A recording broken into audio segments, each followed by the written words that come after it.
Yo. What's up? It's your What boy up, Rock though? Hamar in the building. Detroit Mel in the building. And just I says me. I.O.W Sports in the building. Episode 162. Yes, we are racking them up. 162. I.O.W Sports Show. Monday is Feel Monday. like one too. Yeah, dude. It definitely do, bro. I'm just glad I had an off day today because I was getting tired in the mud, dog. I was up here But nodding. but no, as always, we are in the building. I appreciate the love and support. As always, you can go on over to YouTube What's and good, Matt? What's go to good? I.O.W Sports Network. Like, share, follow, show us some love. Uh, hit that subscribe button, that bell notification, bing, and let you know every time we go live, every time we drop some content. Right. So definitely go to the YouTube page, I.O.W Sports Network. That's where all the content is at. Same address, I.O.W Sports Network on Instagram. So when you didn't see all the little Instagram models you can look at, go on over to I.O.W Sports Network and go show them some love right there. All right. I.O.W Sports One is our address for uh, Twitter. So What? yeah, so why you over there getting in Twitter beefs and take a pause from that and starting shit on Twitter? Going over to I.O.W Sports One, give us a like, share, follow All right. on Twitter, and most importantly, going over to Facebook. I.O.W Sports Network is the address, and it's open to the public. So we're looking at you. We're looking at you, public people, watchers, viewers, listeners of I.O.W Sports. That's the place where you can go and start all the chatter. You got a sports meme you want to drop that's funny? Drop that thing. You That's got right. Drop that thing, girl. drop that thing. You got you got a sports take you got like who's the GOAT? That's where you drop that thing. Go ahead, spark some debates. And then we You got emphasize some on it. ass you want to show? Drop that thing. I don't know about all that, but I know I know that if you got, your own content on sports page, on sports podcast, regular podcast, small business, this is the place that you drop your info. Let people know the goods and services that you got, the content you got, because we definitely emphasize on the network part because it's one person wins, we all can win. So, That's right. uh, That's right. I.O.W Sports Network, and then see scrolling on the bottom of the screen, see that Cash App, I.O.W Sports Network. All right. That's there for a special reason because you see these very exclusive hats that myself and Detroit Mel are rocking. Yeah, the only way you can get it, send $30 to that Cash App, send us an address, and in return, you would get that very That's right. exclusive Drop it like it's cap. hot. That's right, Matt. That's the only it's the only way you can get this cap. It's very exclusive. But if you do want other merch, like I.O.W Sports merch, or like you see what that nigga has on, J. Edwin Collection is our sole provider of I.O.W Sports merch. I often wonder merch, and that link is posted on the top of the Facebook page at I.O.W Sports Network. It's literally posted right at the top of the page. The link is there. All You right. got we got all kind of great merch you can get. But in order to get the cap, gotta send $30 to that Cash App. That's the only way to get that. All right, now that we got that out the way, let's get down to business of what we came here to do. All And we right. came here to talk some sports. And well, today the Golden State Warriors are celebrating. And for those who hadn't Mm-hmm. been paying attention, they are celebrating something big. What's up, Matt? Our boy Matt's in the building. How you doing today? Drop a like side. uh, just in case you haven't been paying attention, yes, the Warriors are celebrating, and they are celebrating a fourth NBA championship. Well, they probably got more than that, but I know we're talking about this main group of Steph Curry, Klay Thompson, and Draymond Green. They are celebrating a fourth NBA championship today. The parade is going on today. That series did conclude on Thursday. Uh, Mm-hmm. no shock, no surprise. Uh, are you shocked that they finished it on or surprised that they finished it in Boston? No, I ain't shot. Yeah, I thought Boston was gonna beat them, but I ain't shot. yeah. I'm with you on that. I'm definitely with you on that. Um, Great game. Um, at least definitely for the Warriors because they obviously finished off the series. Mm-hmm.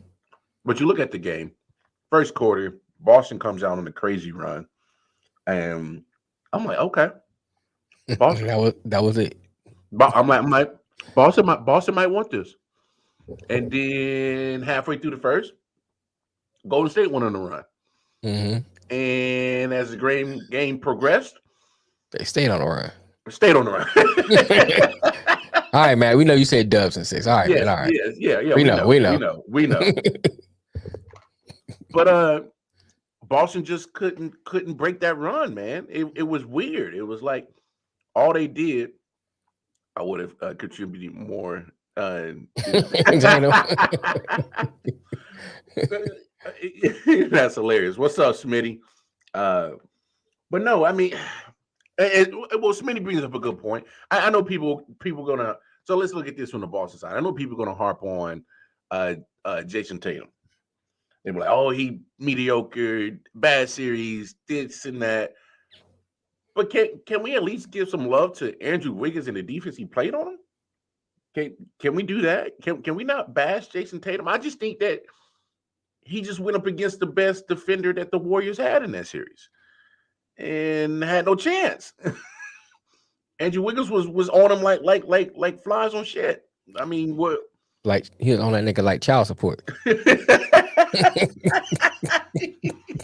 Oh, by the way, happy belated Pappy's Day to everybody. New job, nigga. We'll be taking that. We'll be taking got a some of raise? that. We'll be taking some of that. Oh, bonus? We'll be taking some of that. 50. What you mean, baby? Half. Every check you get, Right. I'm taking half. You get some of that. He was on him like that. Bruh. I mean, right. OT? Taking that too, bruh. Yeah, taking that too. Oh, you getting overtime? Oh, yeah. Oh, we'll get some of that. Hey, they over there doing the Birdman hand. Right. Yeah. Go get that OT. Birdman be doing that for Bussy. Not for the Bussy. Yeah. Oh, Bussy in the house? We'll be taking that too. We'll be taking that too. But I know people want to crap on Jason Tatum. And the memes are out there. Oh, the memes are out there. Oh, you know that. Internet is undefeated. Oh, they've been on him. They've been on him about that whole Kobe Bryant stuff. And Kobe Bryant just sitting there like, lose my number, bro. In heaven, lose my number, bro. They've been going ham on him. Yeah, man. I mean, it's, look, man. They went up against a better experienced team. Mm-hmm. Ghost State been there. They kept their poise, even though they was making mistakes, and it looked like they was outmatched by Boston. They kept their poise, and Tatum hasn't been there, so inexperience, good defense. More like Boston wasn't playing good defense too. It's just you went up against a more poised team. Been there, done that. Yeah, but it just shows you that they'll be back. Oh, so is there any doubt in your mind that Boston will be back in that position? They'll be back in that position, Okay. Yeah, I mean, they showed they was a good team. Mm-hmm. It wasn't like, when you see some teams that kind of get on a roll and just make it into the finals, or like sometimes in football, you see a team get on a roll, play the right teams, and make it to the Super Bowl, and then they just get slaughtered. Mm-hmm. It wasn't like that. I think they was a good team. It just went up against a better, more experienced team. And that's it. That's a fair analysis because when you think about it, Jason Tatum. Thank you, Matt. Say, fuck Boston. Like Jason Tatum, Jaylen Brown, and Marcus Smart kind of been together for a minute. Mm-hmm. They've been to Eastern Conference Finals multiple times. Right. This is their first NBA Finals together. Mm-hmm. So first time being on that spotlight, being on that, and we gotta admit, like rookie coach. I mean, when they had a rookie coach, I didn't even expect Boston to even come close to being in the NBA Finals. Right. So if you ask me, I think they overachieved this year. Oh, I mean, they did well, man. I mean, I mean, people get on Tatum, but it's multiple people on that team that was up and down inconsistent. Marcus Multiple Smart was people. one. Marcus Smart Yeah. was one of them. Mm-hmm. He give you 29 points one game, and then he give you 2 points the next Right. game. Then he'll come back and give you 30, and then the next point he'll give you, 10. So it's like, I mean, it's their version of Lamicki. So I mean, you're talking about a team that's still relatively young and got a lot of playoff experience together as a team. So now, and I hear you keep talking about the experience part. This is a good experience for them. What it's always said: you learn more from your losses than you do your victories. Sure. Once I start getting some victories, I'm tired of learning from these losses. Look, motherfucker, I love losing. Can I win? Right. I win? I'm smart as hell to come to losing then. Like, all right, I get the point. Nigga. I know how to lose. Based on all these L's I'll take, I should be at MIT. like damn. How many L's I got to take? How many more? Right. Like, I'm done. But is you look at you just look at a young team that's never been in that position with a rookie coach. So you did have some up and down plays that came at the wrong time. Let's be honest. Of course, you don't want any of those performances to come at the finals, but shit happens. I mean, you talking about good luck, Kofi. But let's look at their whole playoff run. You sweep Brooklyn. You go 7 with Milwaukee. That's not a tough task. That's not easy. That's a tough task. Then you turn around and do 7 more with Miami. That's not easy. That's a tough task. Right. And for you to even go 6 with Golden State after what you just went 7 games in 14 games in a row. Right. Against 2 physical teams. And you turn around and you go against another physical team in Golden State, and hey, man, hats off to you. You literally went toe to toe with such a dangerous team in Golden State, right? And hey, look, make fun of Jason Tatum all you want. I didn't see something all today. Oh, he's overrated. He's this and that. I'm like, I don't think so. He's just your man just got outplayed. Or the defense on him was just so damn good by Andrew Wiggins. I mean, what if that defense was on Jaylen Brown? Are we having the same conversation? Jason Tatum goes off. Are we saying Jaylen Brown's overrated? You know what I'm saying? And I know that everybody's going to talk about Jason Tatum because he's the quote unquote star of that team. Well, Kofi say. I just think they weren't ready. The East was soft because Brooklyn and Miami lost. Honestly, there aren't many tough championship teams in the East. I hear what you're saying, Kofi, because if you ask me, obviously the tougher conference is the West. Okay, but let's discuss that. Yeah. Who's tough in the West? I mean, Golden State. Okay. Who else? Phoenix. Okay. Dallas is a good team. They're a good team. They're a good team, but are they a tough team? Let's not act like Luka's a tough. That he's not a tough assignment because he's very. But see, here's the thing, though. Listen to what you just saying. Most people say. So you go down Phoenix. Most people say Phoenix. They say, yeah, they got such. Mm-hmm. They go down Golden State. Got such. Every time we get to Dallas, well, Luka. Yeah, but come on. I'm just saying, but that's the whole team. But look at Dallas. Don't let's not sit here and act like Luka is by himself down there. Jalen Brunson and Spencer Dinwiddie had it. Oh, I don't agree. I don't disagree with that. But I'm just saying, it's like when you hear people mention Dallas, it's mostly talking. No, come on, man. Don't do that. Come on, Kofi. Don't do that. Don't do that. Don't do that. Put down the weed. But okay, so I'll give you Dallas. All right. I'm just saying you got to put Dallas in there because let's not act like Luka's alone. I mean, you at least They are got they're a good team. They're not an elite team. elite. No, I'll give you that. But if you're talking about a chance, I mean, they make it to the Western Conference Finals, just pretty much riding Luka. And then by the time they got to the Western Conference Finals, they didn't make the adjustments of letting Jalen Brunson and Spencer Dinwiddie do their thing. So Oh, come on, Matt. You can't get everybody, bro. everybody ain't going to Madison Everybody Square going, Garden, man. man. Come on, hey, man. Brunson going to be a Nick. You can't have everybody. How deep is y'all pockets up there in Madison Right. Square Garden? Like, damn, you want everybody? got everybody over there. Yeah. He like the guy to get Barack Obama about to be a free agent. Yeah, he come to New York, bro. Come to New York, bro. Come to New York. He better be a Knickerbocker. But no. Okay. Phoenix, Dallas, Golden State, Memphis. Let's not forget about Memphis. Good team. Yeah, good team. Not elite. Yeah, a couple players, one or two players for possibly being elite. I wouldn't sleep on Minnesota. Still not elite. No, not elite. I'm with you, not elite, but look at the young talent that they got. I mean, Denver. To me, Denver, Minnesota, and Memphis all in the same bag. Then throw Dallas in there too.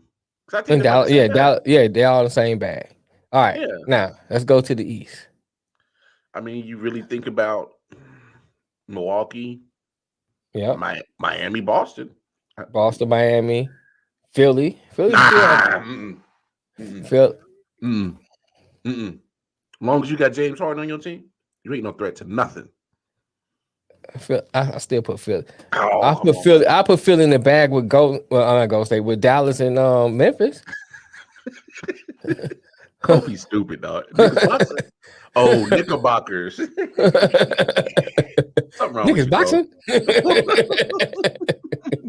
Something wrong with you. So I put Philly in the bag with them.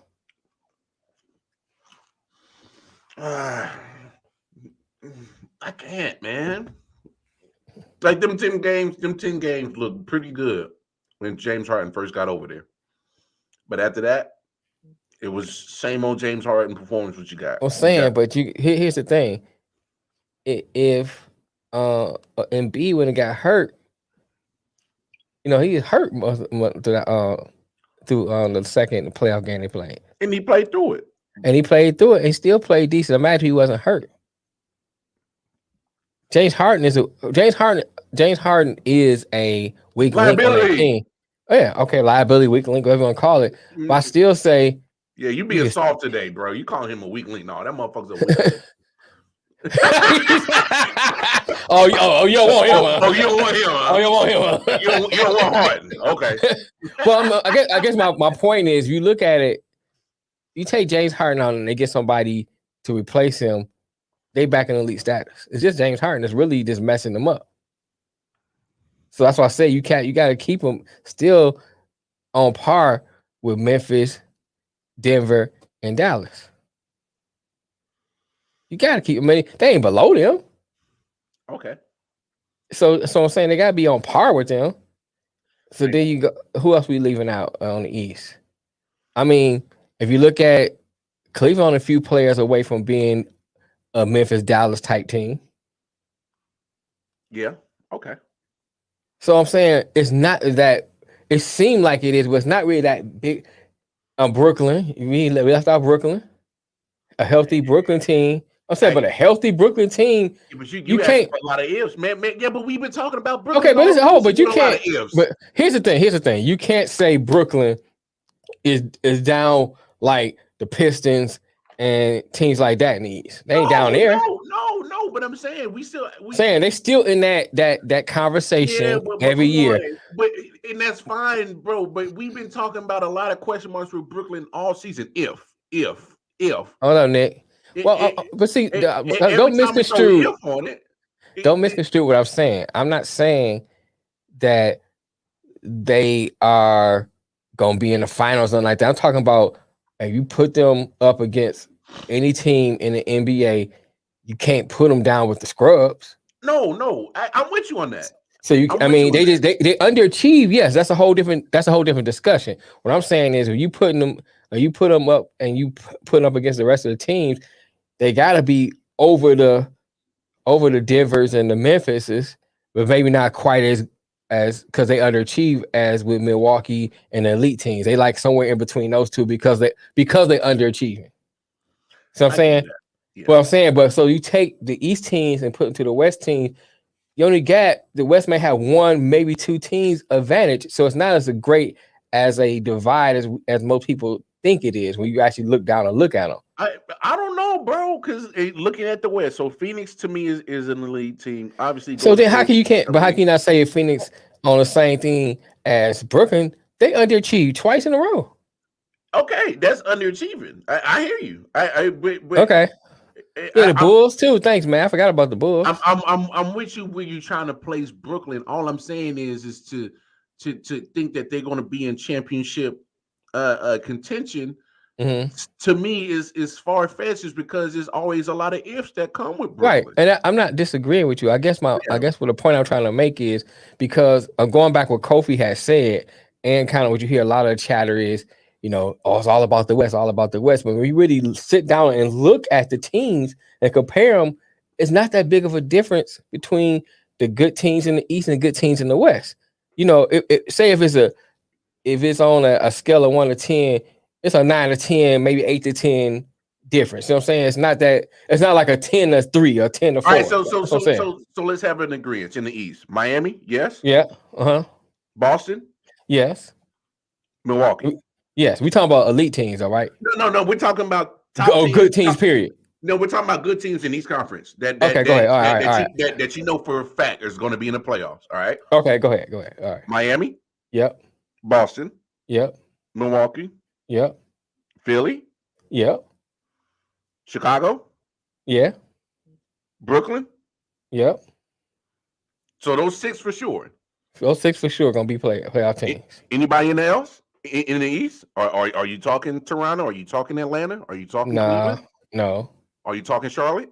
Those are all those bubble teams that every year we're kind of squeezing in here and there, they're playing games and stuff like that. Playing. All right. So it's that we got six, right?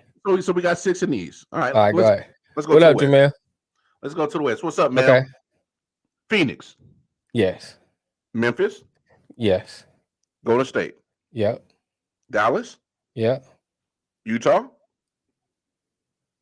As a present team, yes. Okay. Denver. Yes. All right, there's six right there. Mm-hmm. All right. Clippers.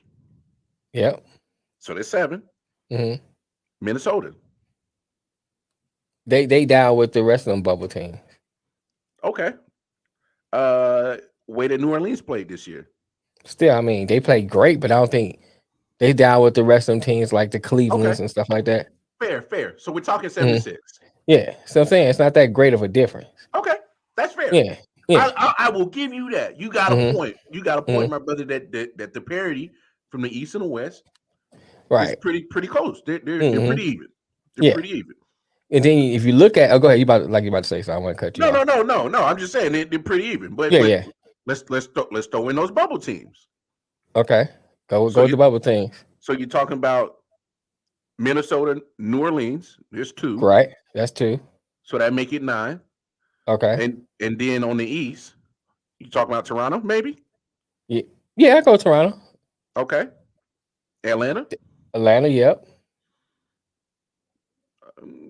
Cleveland. Cleveland is a few players away. I don't know if I can kind of now.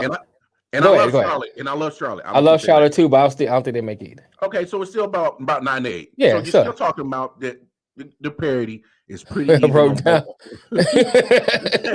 Mel broke that shit down. Hey, he did.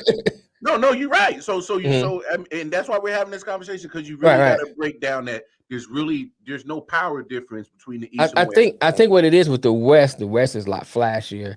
The West, you know what I'm saying, and the West have more teams in a way that, I guess, how can I say that? Like, if you look at your Phoenixes and your LAs or Clippers, not Lakers. Please. Clippers, not Lakers. Yeah. You know what I'm saying? If you look at those Golden States and stuff like that, they flash you, hit you with the threes, that kind of thing. Versus like those East teams, they grind them out. So it's not as sexy. But when you actually just oppose them and look at them, it's not really that big of a difference. Fair. Fair. I mean, it's better than what it used to be. It used to be like the West was like, the West way used to be over here. You know what I'm saying? It used to be West versus LeBron. That's what it right. used to be. That's all it used to be. Right. And then you got upcoming teams, that I think Cleveland's up and coming, and bigger names, right, Kofi? And you mentioned Charlotte. I think they're a couple players away. I think if Charlotte make the right moves, you start hearing about. But Charlotte and New Orleans kind of the same bucket. I'll say this. Fuck LeBron. I think you mentioned West versus LeBron, maybe. Damn, man. Funny. To me, the biggest surprise of the season was, or the biggest team, New Orleans. Nick on black people time. I see y'all. Yeah, he been hanging around us too long. Yeah, he been hanging around us too long. No, I would definitely say New Orleans was the biggest surprise. Surprise for me. Yeah, because they was kind of taking it to for Phoenix. Yeah. The way they hung in there. OKC Spurs. I mean, they up and coming. I wouldn't say OKC. OKC. They got a nice look. They got a lot of young talent. Yeah. Young talent, right. I'm trying to think of the team they remind me of. Yeah, but OKC is damn near. I know what team they remind me of. They remind me of Sacramento Kings, where they got a bunch of young talent.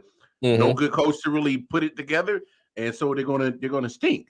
So they'll beat a few teams here and there that you don't think they'll win, but now the Spurs stay relevant. The Spurs stay relevant because they have a good coach and they got a good coaching staff. They got a good coaching staff. Even when they don't have the superstars like they used to, they still play good basketball because when you got the pretty much the Belichick of basketball, they're the Duke of the NBA. No, let's not say Duke. no. Look at. Would you look at Duke? As a whole, okay. A lot of their, especially like back in the day, and recently they had a little more better players coming out. But a lot of their players that come out in the NBA don't pan out. That's Duke, yeah. You know what I'm saying? But in college, Coach K had them boys playing. And the boys ball out. You know what I'm saying? Thanks, Matt. Thank you, Matt. And I think the same thing with Popovich. You look at some of his players. He had them boys playing. He do the best of what he has. If you ask me, I think he kind of resurged DeMar DeRozan's career. Oh yeah. Oh yeah. Because I know DeMar was feeling some type of way because he wanted to stay in Toronto for the rest of his career. Right. And then he got to San Antonio. And that could be the voice of reason. and if you ask me, there's some things that I'm pretty sure that Popovich put him on game and was like, yo, bro, I love your game, but we can improve on this. We can improve on that. Unfortunately, he couldn't stay in San Antonio, but look what there was a point. There was a point in time, Chicago. Yeah, but there was a point in time that he was in talks at MVP in Chicago. Right. So, but overall, now that the season's done, give me your biggest disappointment. It could be a player, it could be a team. Biggest disappointment of the NBA season. Phoenix and CP3. You went. You have the best record. Damn, I can't argue with you. You know what I'm saying? And this is what you do? Is this your king? You know what I'm saying? Real. And then he just disappeared, man. It's like, have you seen them? Have you seen him?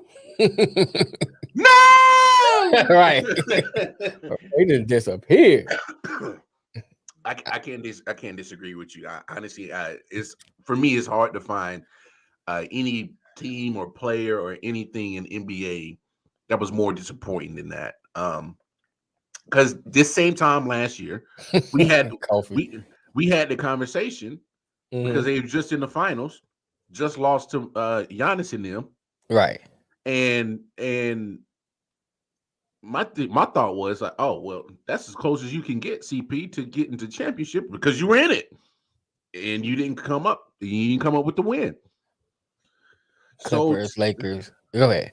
No, I'm gonna take the Clippers out of that, Kofi, because they pretty much played this season without Kawhi, without Paul George. He been in and out of the lineup. Paul George and, was, and they at least made it to the first round, right, of the playoffs. I can't put them in the biggest disappointment, but definitely I go with Brooklyn. Oh, definitely Phoenix, Brooklyn. Oh, well, Lakers will always be in there, but I'm definitely putting Phoenix over Demons because you like Mel said, biggest best record overall in the NBA. You were the number one overall team in the NBA. Period. You had the best record. You had the best overall record. You was number one seed in the West. Everybody had to come through you, and you let one man destroy you in Luka Doncic. Literally. And you went 7 games and couldn't stop nothing. And this, several players that disappeared. Oh, I mean, DeAndre Ayton was good one game. Next game is like disappeared. CP3 is rubbing off on people. CP3 disappeared. Right. Devin Booker disappeared. All that shooting disappeared. Those last 3 games in that series, like they couldn't hit the ocean if they were standing in the middle of the Pacific on a yacht. They couldn't hit it at all. And so to me, that is a huge disappointment. Huge disappointment. Obviously, Brooklyn. Say what you want about Kyrie's vaccination status. I'm not a fan of getting a vaccination, but in his line of work, that cost him chemistry. That cost him time with his team. That cost him, a chance for that team to gel and get that chemistry. I mean, they played less than 30 games together. You know what I'm saying? As a starting lineup. I get how talented they are, but you just can't expect them to just hit a switch and play all time. That's not how that works. You know what I'm saying? You got to have some continuity, and they didn't have it. They didn't play together. Whether I agree with that, but I guess too you got to look at if you calling KD this great player, this superstar, and you allow Boston just to shut you down like that. And get swept. That's a problem. Because you can say Steph Curry played. Hey, look, you can say, all right, we didn't have a chemistry and we didn't get a chance to play together. Kyrie wasn't here, blah, blah, blah. That's fine. That's well and good. Mm-hmm. You know what I'm saying? But if you are a superstar and don't perform, that has nothing to do with your chemistry. Well, that's a you problem. Let's also look at the series. They blew leads. Oh yeah, they blew leads. Oh yeah. Not only did they blow leads, they blew double-digit leads, and let Boston come back and take victories. Right. So to your point, and Matt, you guys, you fellas make great points. But I don't know. I don't know which one's the biggest disappointment, Phoenix or Brooklyn. It's hard. Okay, I'll put it this: Phoenix is the biggest disappointment in the West. Okay. Brooklyn is the biggest disappointment in the East. If we're gonna, it's a very close, call between the two. Only reason why I give Phoenix the slight advantage is because you have the best record. Yeah, you have the best record in the NBA, so you have the easier route to go. Yes, you Brooklyn had to take the hardest route. Mm-hmm. You know what I'm saying? Because they lost so many games, so they had to take the hardest route. Yeah, to get to the finals, where you have the easiest route. Yeah, they had to get in the play-in tournament. Yeah, and you ain't even make the finals, bro. You didn't get to the Western Conference finals. You know what I'm saying? And you had the easier route. You had the easier route. Yeah. That's why I get them a slighter advantage because of that. Brooklyn had a harder way to go. Mm-hmm. Yeah, it's a disappointment because of the fact beginning of the season, they was touted as it's Brooklyn's conference to lose. Brooklyn and Lakers was everybody was talking about. Brooklyn and Lakers. It's Brooklyn's conference to lose. Yeah, we see Brooklyn and Lakers. Then some people did say Phoenix. That's between them two. It's their conference to lose. This and that. You heard that all the time. Now then you get in, you barely get in. Then you get in, you have a harder way to go. Versus Kofi got a good point though. What did he say? If you ask me, they need to investigate the refs because they are the real problem. Yes, I think the refs, their inconsistency is a bigger problem to me than actually the issue. Because like, if you're gonna let them play like 90s basketball one game, and then not call, then the next game you playing, modern basketball, and then you can't have it both ways. I don't like it like that. Here's a prime example to prove what you're saying. Look at the defense that they were playing against KD and Kyrie, right, against Brooklyn, and then look at the defense they were playing against Steph Curry in the finals. Right, same defense, same players, on Boston, different whistles. Yeah, I mean, even if you look at the finals, you had one game where Golden State was allowed to, get the little ticky tack fouls that wasn't getting called, and then you watch another game, and they calling everything, every little thing. It's like, come on, man. No, So I think the inconsistency is far worse than the bad calls. There's some phantom calls. You be like, that wasn't even a foul, bro. What are you talking about? You get those, but that happens when Gary Payton had tripped his own self up. Yeah, right. And they called him foul. So that happens. Wow. I'm like, this fool tripped himself and got a whistle. Look at that. God is good. You got hallelujah. You got to be consistent, bro. That's my biggest thing. Be consistent. If you're gonna call, ticky tack fouls, stay with that. Yeah. Confusing. He's inconsistent in the word confusing. It's confusing. It is confusing. Yeah. Because so here's the thing. If we are as fans, right, of basketball are confused on how the refs are calling the games, imagine being the players in that game. Imagine being Boston and be like, all right, we play hard-nosed defense, but how are they calling the game tonight? How are they calling it this night? How are they calling it the next night? How are they calling it a week from now? How are they calling it a month from now? You know what I'm saying? Like,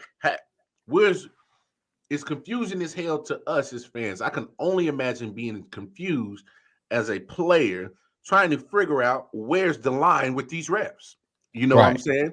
Right. And it's weird. Yeah, same thing, Kofi. Like, you had got no free throws one game, and then all of a sudden you can't stay off the free throw line the next game.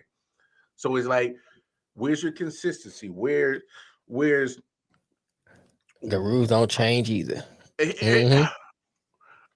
Me personally, I wish they would have kept hand checking. That's me. Yeah, I mean, they should have kept that in. But I get it. You gotta boost up your TV ratings. Got to have more scoring. I get more scoring, right? I get it. That's the entertainment part. I get it. I get it. It's no different from the NFL. No different from any other sports entity that wants to, entertain. I get it. So that's like baseball needs to bring back steroids. Bro, I mean, look how exciting it was. Look how exciting. Yeah. Look how excited it was. Everybody's watching baseball. Everybody was watching baseball in '98. Everybody was watching baseball in '99. Right. Seeing cats smack a home run out the park. Like, do we not remember from '98 to about 2003 when Barry Bonds was hitting home runs? Hitting in a river. In the damn bay? Right. Like, that was he's in the Golden State Bridge. Look, and Kofi brings up a good point about the referee and officiating and all that shit.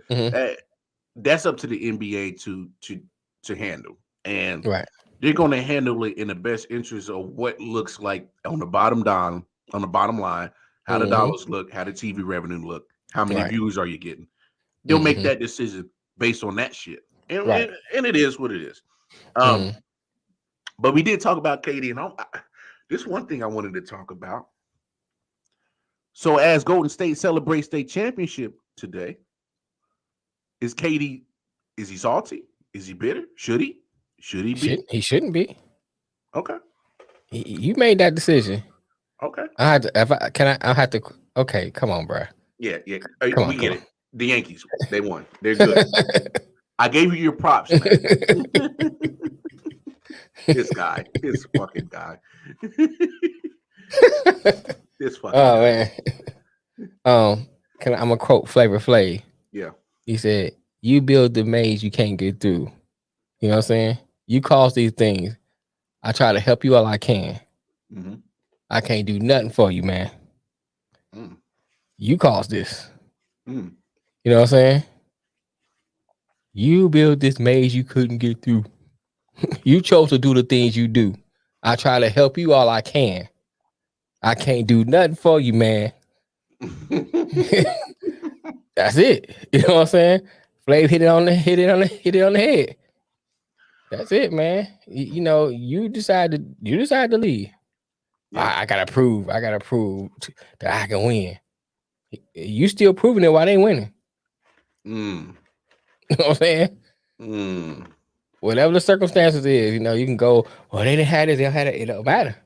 Yeah, it's still an L. It's still an L. And I'll bring up this point.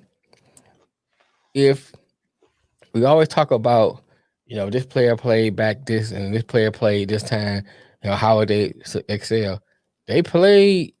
Boston played defense like they played in the 90s. And he couldn't hack it. So that lets you know Kevin wouldn't make it back then. Oh, Bad Boy Pistons would ate his ass up? Yeah, he wouldn't make it. You ain't built for this, bro.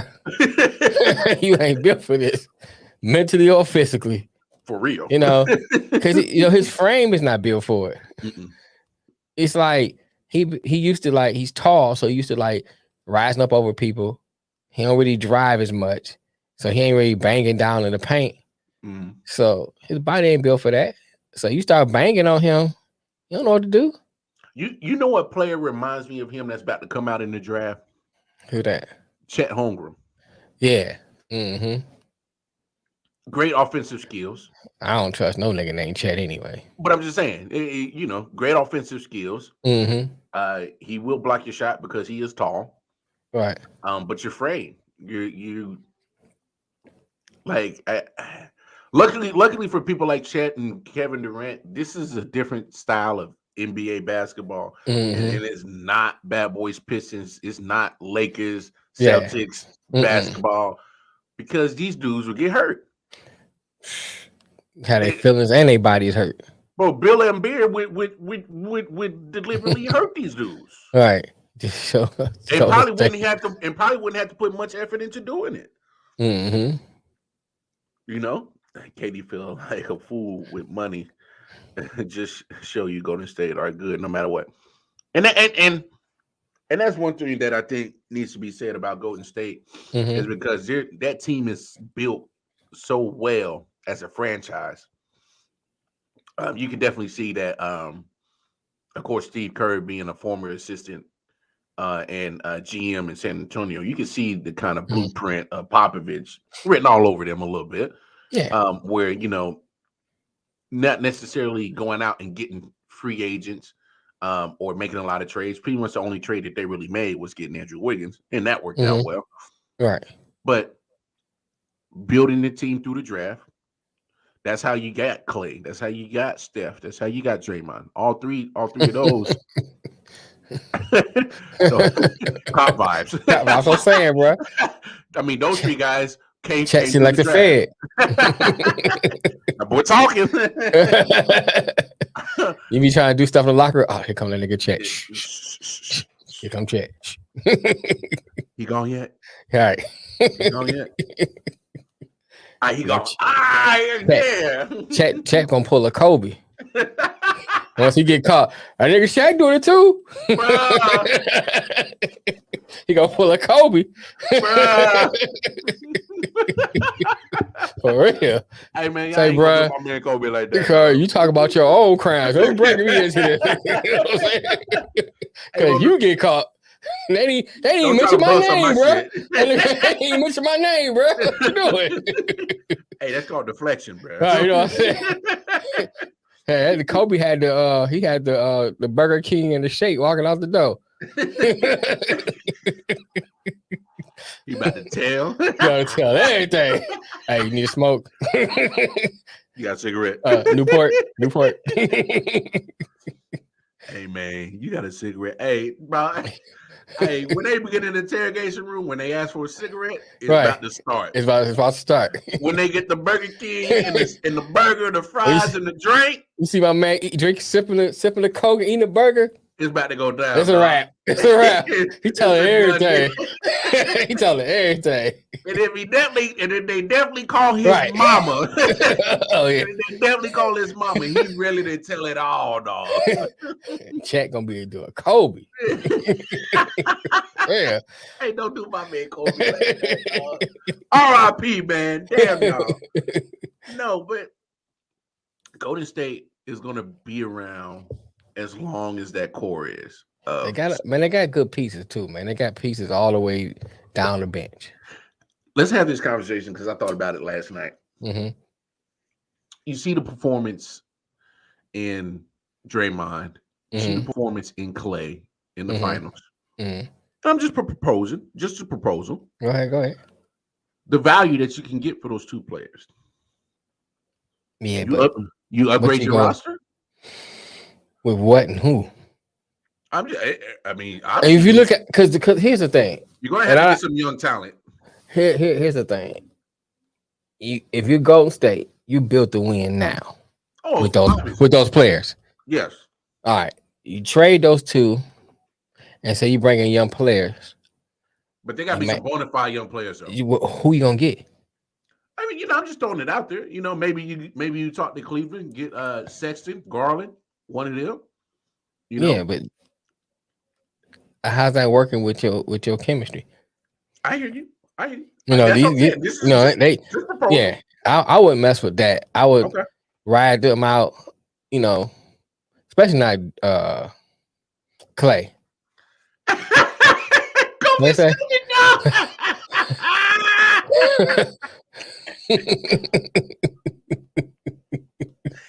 Hey man, cold dog.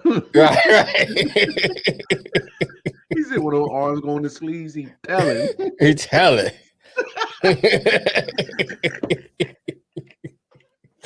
Kobe, you sound like you've been to a precinct before. What's up, dog? I've been on both sides, so I know. I done seen a lot of first 48. I didn't work. Hey, look, I didn't work. I done had them work on me, and I didn't work for them, so I know both sides. I know both sides. I can't with y'all, boy. Now go ahead, though. Yeah, I wouldn't mess with it, man. I just think the way they built, they got young players that can slide in once the core gets old. You got the young player. No, they is old. They getting old. They not old. Where they're 34. Steph 34. I'm saying they're not old where they can't perform old. You know what I'm saying? That's what I mean. I'm talking about they get old where it's like, okay, man, it's time to give your locker to somebody else. Mm-hmm. They ain't that kind of old. They got a few more years in them. So, and they can start molding those players and taking on lesser roles, and start changing the way some of them play. Just kind of like, okay, set like they do now, but just even more picks that Steph get them open to shoot, Clay open to shoot.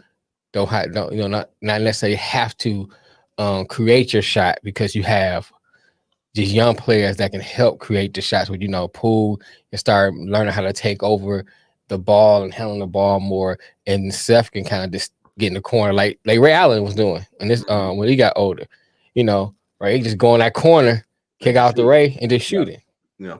Clay can go in that corner. You know what I'm saying? So you can start working towards that type of offense because you have these young players, that can do it. Carry the and load. you still ain't seen Wiseman yet. Mm. You know what I'm saying? You still gotta add that into the mix. So I Okay. think they're built, for a long haul. All right. So here, I say leave Clay alone. Okay. What about Draymond though? You can't tell me you can't find another power forward that Yeah. passes, rebounds, distributes the ball. Yeah. I mean, if I get rid of any player, that'd be the one I would get rid of. Okay. Because he can be a liability too. Yes, and that He showed can. big time in his playoffs. Right. So he can be a liability, costing you points and stuff like that. So yeah, I mean, I'm not looking to do it, but if somebody give me a good offer, oh yeah. I thought about this. I'd be doing a Russell Simmons. Thanks for coming out. Good night. Thanks for coming out. Good night. I thought about this. If I'm Golden State, I would probably call Miami and say, hey, draft picks and future draft picks, and why don't you give me Bam and I'll give y'all Draymond. And imagine putting Bam. We don't want that ugly nigga. But putting Bam at the 4, and you got Wiseman coming back at the 5. Yeah, that Ghost they be nasty. They'd be nasty. If they can pull that right now, if they go for that, I'll take that in a heartbeat. Oh, in a heartbeat. Because Bam can match up well when you playing Phoenix and Ayton. He gonna match up well with a lot of different players that you going out throughout the league because you got that size, height. Not only that, you still got Wiggins, Wiseman, Kuminga, Looney. Yeah.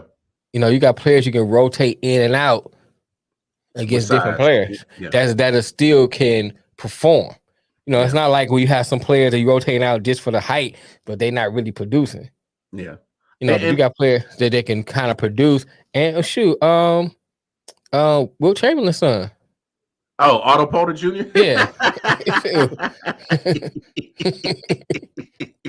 Yeah, they drafted Moody also, right? Bro, he need to go do some damn ancestry something.com. He need to check that. He need to go get a blood test. He need to go check out Maury. Look just like Wilt, bro. Before Maury cancel his show. Because I've never seen a direct same image of a person than somebody that's been passing away. Man, like his mom Otto was Porter. Tipping. His mom was tipping, bro. You need to ask his mom what his mom was doing back in the 60s and 70s. Right. You need to ask mom. Wilt was pulling up in the bed. Bitch, come on out.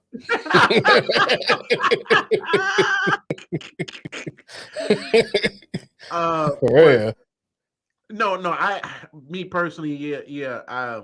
And I'm not saying, and don't get it twisted out there, world. I'm not saying that the Warriors should make any moves because I agree with Mel 100%. You are a championship team, obviously just winning it, and you are still built to win the championship. Usually don't want to blow it up for no reason. Yeah. But it's just when I saw how Clay was playing in the finals, how I saw Draymond was playing in the playoffs, it's like. But I think Clay will get better. I'm not worried about Clay. Well, yes, and to your point before you even say it, I think because here's my thing with Clay is maybe he's still maybe he's still kind of slowly getting out that sitting down for 2.5 years. Yeah, you gotta shake that off. Yeah, He'll be all right. It's not like it just it's going to take some time. And he's going to get there eventually. So I think it was just that thing. Like he's been sitting down for 2.5 years.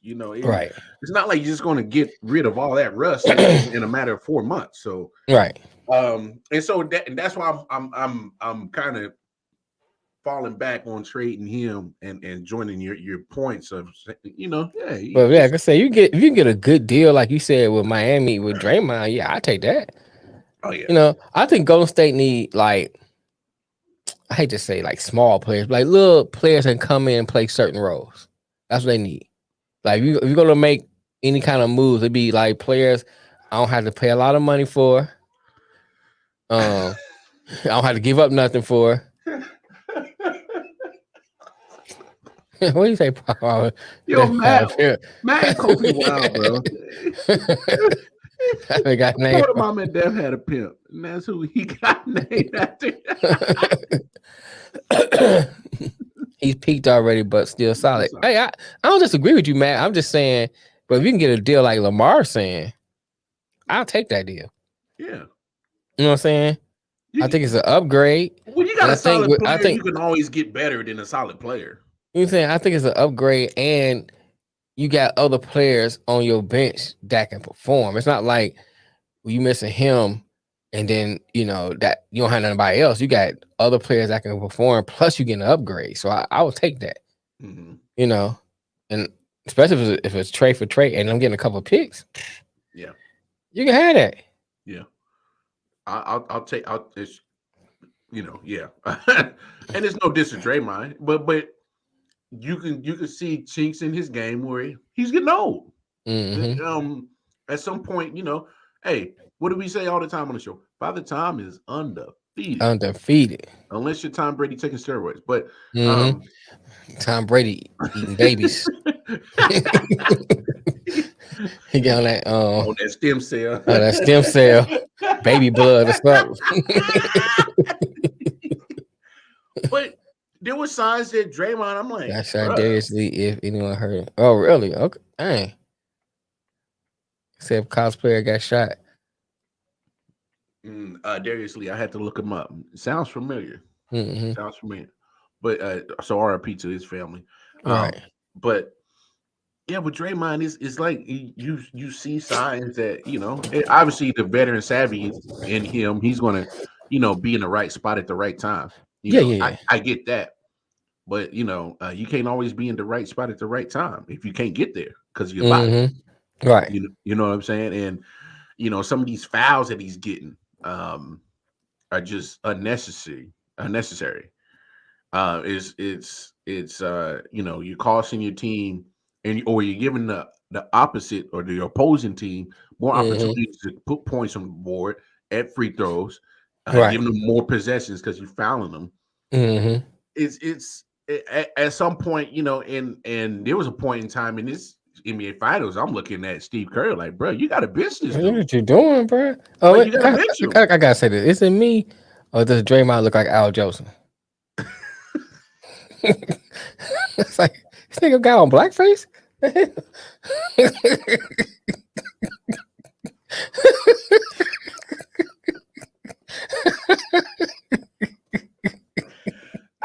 Mammy. Comment of the year. I'm waiting for him to put on the white gloves. Like Al Jolson in the house.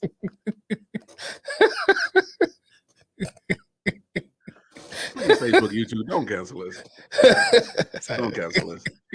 Go ahead. I'm sorry. I was just thinking about sometimes crazy stuff comes in your head. Crazy NBA season. I mean, a lot of storylines has happened. I have no idea what next year's season is going to look like. It's gonna be some moves, man. You got to think about Utah over there with Mitchell and Gobert. What's gonna be the move over there? Oh, you got to move Gobert. I'm sorry. I'm saying, but Mitchell want to leave too, though. But you can't lose both of them. Utah, you can't lose both of them. No. I think one stays, one goes. That's that type of situation that goes. Yeah, I'm saying, but which one? Oh no, Gobert gotta go. What do you mean? I'm just saying, if I'm Mitchell and he wants to leave, is it he wants to leave because of Gobert, or he wants to leave because he want to go? He's tired of disappointing season after disappointing season. He think he can probably do better elsewhere. All right, so I'm gonna say this: Utah has been disappointing. Like Draymond looked like his daddy was a seal. Was a seal the singer. Oh my god. I can't. Oh my gosh. He said Draymond got ass for nothing because he ugly. He just ugly. All right. Ugly bastard. Here's my thing with Utah. Mm-hmm. Underachieves every year. Every year, man. When it comes to the playoffs. Right. But there's been more times that they're underachieving is because Draymond is an usher or something. Here's a mint, baby. Utah to me, more underachieving performances from Rudy Gobert than Okay. Donovan Mitchell. Yeah, I agree. I agree Because I that seen the Rudy Gobert just get pushed out the way, soft, looking soft like I a agree with baby that. sometimes. And this NBA is not built on being big bodies no more. Mm-hmm. It's just not. Um, you know, there are guys, there are teams that play small ball and still have great success. I mean, Golden State's not a relatively big team. Uh, Right. Obviously they got the luxury they can shoot the shit out of the basketball once they in they're in range once they get Mm-hmm. in the parking lot. But Right. Especially Steph. yeah, especially Steph. But with Gobert, I mean, the only thing you're getting is size, rebounding. That does help give you second opportunities, second chance opportunities. That does give you a chance to get more points because you having those second chance opportunities because it was rebounding. He's a good rebounder. Rim protector, he's okay. I've seen him get dunked on a lot. Yeah. That's because he's tall. That's why you're a good rim protector. Oh yeah, You know but what I I'm mean, saying? But he's soft as hell. oh, soft as baby shit. This. Uh, What he's doing? yeah. Shit. There's a lot. Um, there's a lot with Rudy Gobert that you can get from any other center in the NBA. Mm-hmm. And Utah made the mistake of giving him $200 million, so that was their fault. And Shaq been laughing at that shit ever since. And so how I see it is, that's more on Utah. That's more on Utah for making that mistake because y'all didn't pay both him and Mitchell. Right. And Donovan Mitchell pretty much was like, "Hey, I wanted to stay because of Quinn Snyder. Now Quinn Snyder's gone. He resigned. He didn't say fire me. He said, "Nah, fuck this shit." He said, "I'm out." So to me, that speaks volumes more than anything. To me, I think there's something more going on behind the scenes, structurally wise, Right. with Utah. If there's a coach that had good ties to Donovan Mitchell, and one of the reasons why he signed on for extension, because who the hell wants to stay in fucking Salt Lake City, in Utah? What? Uh, Yeah. Yeah. you know what I'm saying? Like Right. if you're talking about all the NBA cities, you're not picking Salt Lake City. Uh, You know, He's I pouring was like, razor bumps. Kofi's stupid, dog. Yo, chill. Yeah, I agree. I think when you are a city like Utah, you have to be winning because the city itself don't have. It's like Green Bay. If Green Bay wasn't a winning franchise, who the hell want to go to Green Bay? Nobody. You know what I'm saying? What up, What's though, going Nick? on, Nick? How you guys doing? Good. Man, Nick over here looking like goddamn Forrest Gump after he done let his beard shave. Beard go too long.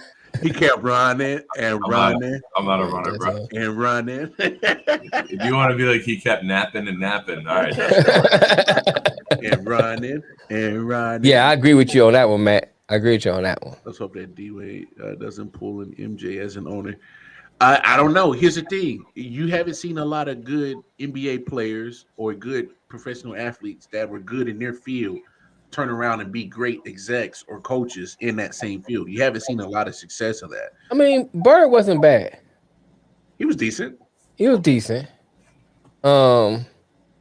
Magic was horrible with the Lakers. Oh, he was horrible. Isaiah was horrible. Isaiah was horrible. Mm-hmm. Oh, Danny Ainge? Danny Ainge wasn't bad for great Boston. player, though. He wasn't a great player.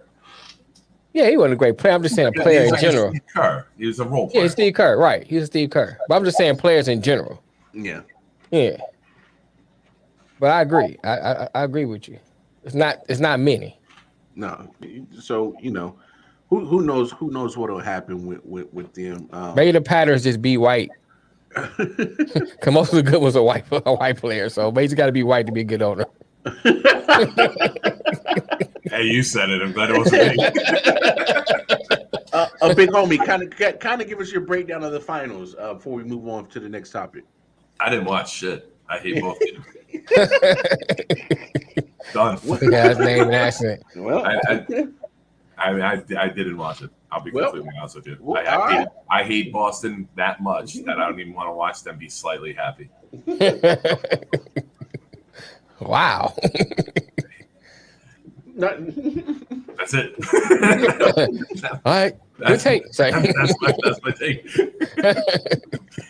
Yeah, I don't know, man. There's certain teams that I cannot watch and I cannot support when they get on the big stage. And anybody from Boston, when the Red Sox made the World Series, I didn't watch that. I didn't watch that crap. I didn't watch a single pitch. Any Red Sox World Series since I did not watch '86 when they played the Mets. That was the last time I saw the Red Sox play in the World Series. Now you see that when they finally beat the Yankees, I turned baseball off. Oh, yeah. for that year. You see that world?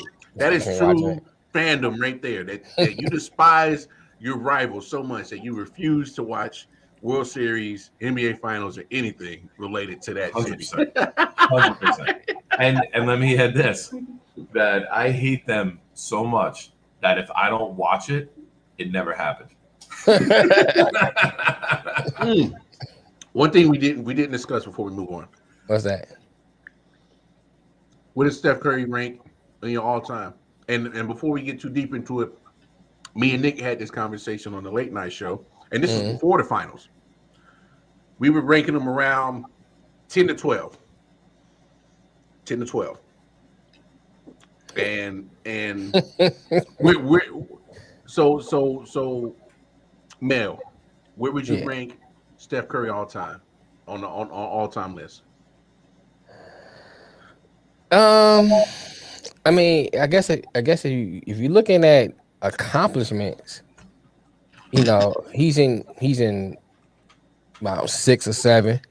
If you're looking at an overall player, I put him around 10, 11. Okay. I mean, it depends on like what you ranking as. You ranking as a player, best shooter. You gotta give him that. Yeah, best pure shooter. No debate on that. I think we all understand that. I think that he can create his own shots too, because he drives to the hole and can get up. I think his Achilles heels is his size. So a couple of times he's matched up against Tatum. Tatum took advantage of him. Mm-hmm. He got a few things where he knocked the ball away and stuff like that, but because of his size, he's not that. I'm gonna say I think saying a liability is too strong of a word, but he can be a mismatch on defense. Yeah, on defense. So with that, you got that has to take him down a few notches because of that. If you look at your greats like Jordan, Bird, they can play both sides of the ball because they had the height and size. Fair. Where even if you look at Isaiah, even though Isaiah wasn't a tall guy, Isaiah was his stature was bigger than Curry's, and he had a mentality of a big person, so he will take on that bigger person, either take the foul, or play better defense than Curry would play. Okay. So I just think that his size handicaps him for putting him in a top 5, far as overall. But if you talk about skill wise, you gotta put him in the top 5. You just talking about overall player. 10's a good place for him, maybe 11. Fair. No, that's fair because I think when me and Nick first had the conversation, we put him at like 10 or 11. After the finals, I could put him at 9, 10, and be comfortable with that. I mean, I think anywhere in that it's not much of an argument. Yeah. Yeah. I think what it is, the average sports fan is more enthralled with the eye and the flash. He's hitting this shot. Those are great, but you gotta look at the overall game. Yeah. If I'm playing pick up basketball and I'm picking between all-time players, am I gonna pick him first? No. Probably not. But you ain't gonna wait too long to pick him up, though. I'm saying, but I might pick 3 players before I pick him. It all and it really depends. I mean, you still gotta look at who's picking who on each team. I'm just saying if you go on that scenario, but I might pick 3 players before I pick him. You know what I'm saying? Because I'm looking at Kofi. I got LeBron ranked 6 in my all time, and that's just me personally. Because it's all subjective. It's all personal biases. It's all personal feelings. You're gonna get Matt started, man. Well, no, look.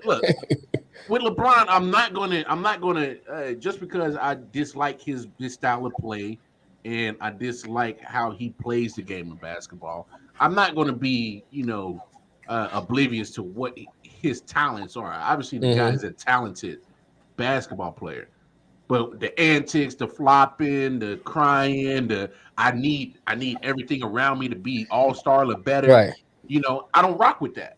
I can't get jiggy with that. But I'm not going to just dismiss how great of a basketball player he is because of the other shit that comes with it. Yeah. So I still give him his respect and put him in top 10. I just can't put him in my top 5. Yeah, I mean, that's like me with Drexler. I can't give him respect. He look nasty playing the game. It's just like I just can't even do it. Just like you see him dribble. It's like it's the ugliest thing in the world. Right, like my granddad out there playing. He like LeBron. He got a LeBron hairstyle and a 50s basketball style player. I can't do it. No, but that's the end of the NBA season. There's also been flop. Not top 10 or 20 or 30. Oh dang, man! Damn, you just don't like his ass, man. Not even the top 20. I know, right? So let's move on to some NFL talk. Our favorite thing to talk about because we are almost in July. Training camp is right around the corner. All right. Some interesting things were said from Tyreek Hill. He's got a new podcast talking about and his first episode was about the trade. And he's been about mental health the way that fucking idiot was talking. Yeah, and we'll get into it. He said that Tua Tagovailoa is more accurate than Patrick Mahomes. So let me ask you this, big homie Nick: is this just him trying to prop up his current quarterback, or is this just him just talking reckless as hell? I don't know. We're not there at practice, right? Mm-hmm. Like they could be running all these short routes against wind, and he's putting it on the chest. Patrick Mahomes. One of the issues that I think the only issue that we've had with Mahomes, and we've discussed it at length this year on a couple of the late night shows after games on Thursdays or Sunday and Monday nights, was Mahomes isn't a great 3-step drop, get the ball out on time, put it on the chest, and go. So if you're breaking it down just like that, maybe Tua is a very good short route thrower. We all know that, right? Like he's very good with completing the short routes. So if you're looking at that and that only, okay. But let's see it in a game when the real bullets are flying, right? Let's calm down with making definitive statements to fucking sell a podcast. That's shit that I do. I don't need an NFL player doing that shit. The guy making $30 million a year is trying to blow smoke up people's ass. Right. So I don't know. Like that you can critique Mahomes with a lot of the things he threw to Hill were like downfield. Downfield's not going to be accurate on your chest. You're going to have to adjust, get underneath it. So maybe it's him starting to learn to play a different way instead of what they have been playing the last several years.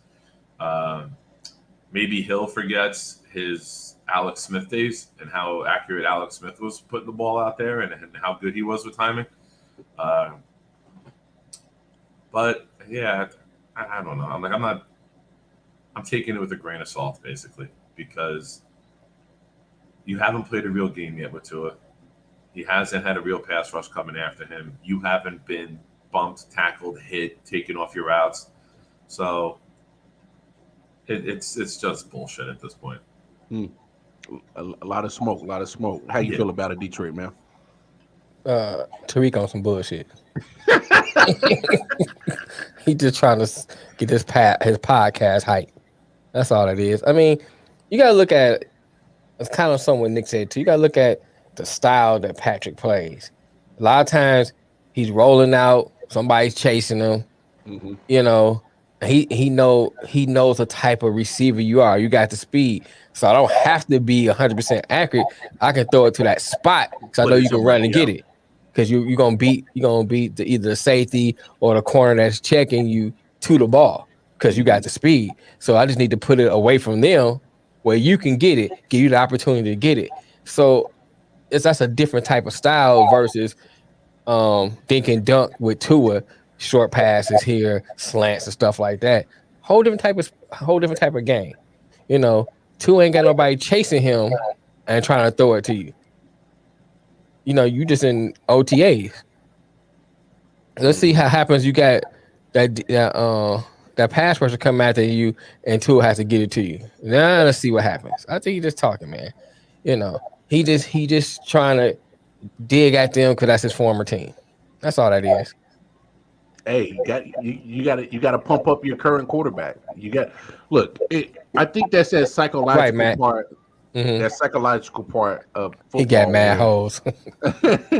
Like who got mad hoes? No, you got to psych up your quarterback and play that mental warfare with him. And not as in a negative way to it. Is you gotta pump him up, man. Get him like, because let's be honest. Do we all feel that Tua is a great quarterback? No. I think there's potential, but right now, there's obviously there's potential. He's an NFL. He completed almost 68% of his passes last year. He's better than Eli Manning. You wrong for that. You better get Matt all in the comments, dog. Look, I could already read Matt's comment before it comes in. You mean 2-time Super Bowl? Oh, right.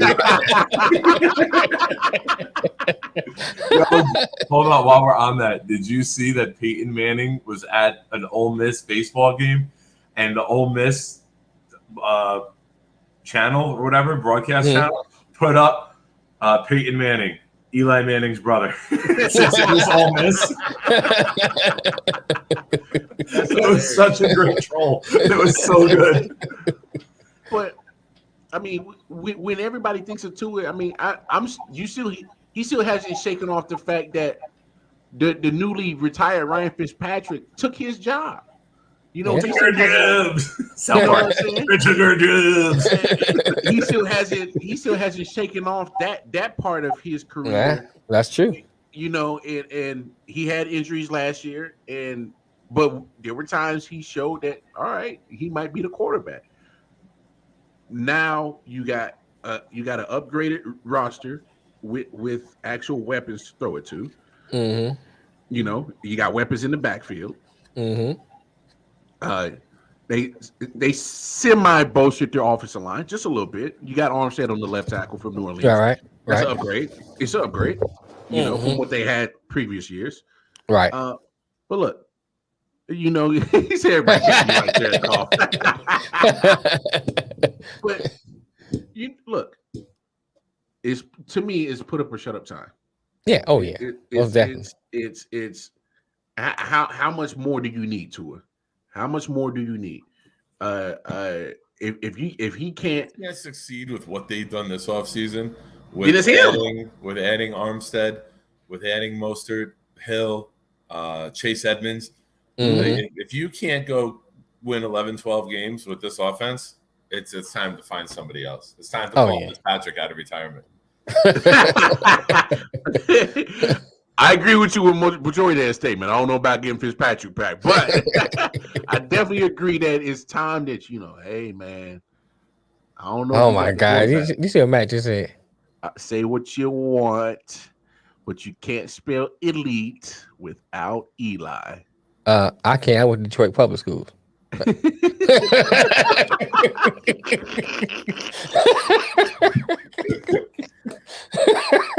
Fucking Southern Canadian district. Southern Canadian district of Detroit. Right. Wow. I know I've said this before, but one of the craziest geography things that I've ever heard is that if you are in Detroit and you go south, you get to Canada. Yeah, to Canada. That's the way it looks underneath it at one point. That's why that Journey song, they said born and raised in South Detroit. They talk about Windsor. They talk about Windsor. Windsor, Canada. Yeah, Windsor, Canada. They talk about Windsor, Canada. Windsor, Ontario, technically, but yeah. Man, you guys, so you're damn near a Canadian then. Shoot, I can look at Canada from the water, right across the water. No, look, I get what Tyreek's doing because look, you're talking about a guy who's mentally been getting beat down, and he just needs some good juju around him, some good people that wants to uplift him and hope the best. And so now you got the help of your general manager. He's done some moves to help you. Now this is just the mental part of your teammates. That, hey man, you're the guy. Come on, yeah, you do it. But hey, deep down something like, yo, bro, I don't think he gonna do it though. But it's one of them things. Like we've all been on team organized sports before. You pump your teammate up, but deep down inside, you know the real. Yeah, but I don't know about this dude. I'm realistic though. I ain't gonna be like, oh man, you Superman. I ain't gonna tell you that. Right now though, Jalen Waddle as a rookie had 104 or 5 catches. He was over 100 as a rookie. Now you're adding Hill. Oh man, Jalen Waddle is gonna be the man there. Oh yeah, like it ain't gonna be close. Jalen Waddle is gonna be alpha 1, the wide receiver. Is that gonna go well with Tyreek? He just got 30 million. Fuck it, it's his deposit ain't changing. I'm on right. That's true. Yeah, but come on, Nick. You know how it goes. People want the money and they want the numbers. They want it both. I'll be an all-around wide receiver. Go over the middle like Waddle does. Hey, bro, you he ain't doing that. Hey, trust me. Hey. You ain't saying Tyreek said, "I give beatings. I don't take them." Yeah, I mean, they're going to have a lot of quick sets. They're going to have a lot of quick releases, try to get the ball in his hands and let him be him. But if you take away those big 60, 70-yard shots that he would hit with Mahomes all the time, I think you're looking at a very pedestrian wide receiver with that quarterback. That's me. No. Oh, but I will say this too. Hitting me about too. That's not just you. That's not just you. That's not just you. Fan. We've had that conversation. We've had that conversation exactly what Tyreek Hill is. We've had that conversation. The Jets were in on Hill. Yeah. Nick's with me. He's done with school, so he's with me for the week.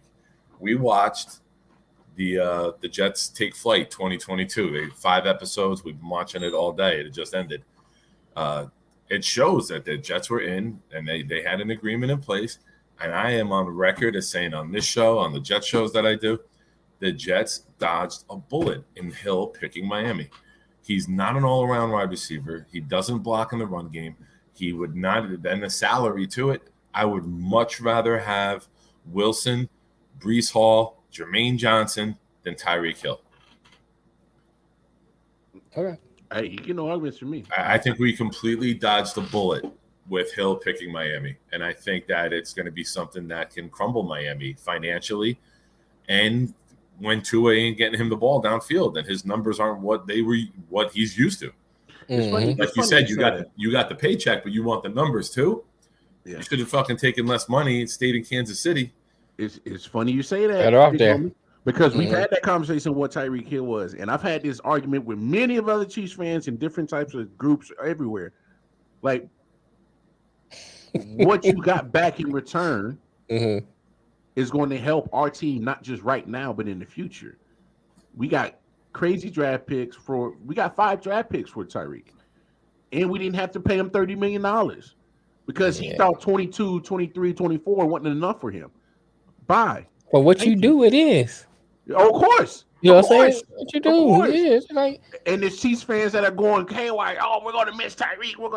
I mean, to a certain extent, you're going to miss Tyreek. Tyreek. That's like, you see miss that. Kelce much more. You would miss Travis Kelce much more. Oh, without a doubt. Oh, yeah. Without a doubt. Look.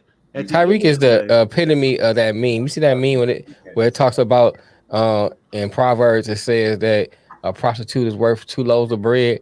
And they said It's like, oh, we've been giving y'all $40. Y'all niggas overpaid. That's Tyreek Hill. We should be giving 2 loaves of bread instead of $40. For real. Wait, this hooker's taking 2 loaves of bread instead of $40? That's what it says in the scripture. Oh, well, I need to. Oh yeah, back then that was big payday. All right, that was a payday. I don't know. Inflation's kind of crazy right now. I get 2 loaves of bread and a mule. I'm getting over.